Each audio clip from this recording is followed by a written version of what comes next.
आज आपण सिंपल असा लुक क्रिएट करूया. सो आपण पार्टीमध्ये वेडिंगमध्ये सुद्धा करू शकतो. ती 10 मिनटात होणारा हा लुक आहे. सो आधी मी यूज करते आहे टोनर, मॉइश्चरायझर, प्रायमर. करेक्टरसाठी मी यूज करत आहे मार्सचं कन्सिलर आणि ब्लश पॅलेट. फाउंडेशनमध्ये मी यूज करते आहे फॉरएव्हर 52चं फाउंडेशन.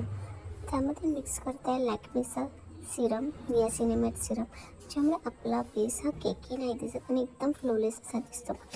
ब्लशसाठी मी 2 शेड हा मिक्स करून लावते आहे आणि ब्लेंडरने छान सेट करून घेते आहे. नंतर मी यूज करत आहे स्विस ब्युटीचं हायलायटर. त्यानंतर त्याला पण छान सेट करून घेते आहे. नंतर मी यूज करते आहे मेबलिनचं फिट मी पावडर, जी आधी मी हँडवर रब करून घेते आहे. नंतर मी लावते, कारण आपला हा बेस असा फ्लोलेस दिसला पाहिजे आणि डायरेक्ट पावडर लावल्यामुळे आपला हा बेस केकी दिसू शकतो. त्यानंतर मी आय मेकअप करून घेते आहे, आय सेट करून घेते आहे, आयब्रोज करून घेते आहे.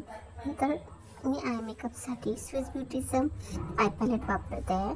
त्यामध्ये मी डार्क आणि लाईट शेड घेते आहे, ब्राऊन. आणि त्यानंतर मी यूज करते आहे लिपस्टिक, स्विस ब्युटीज लिपस्टिक.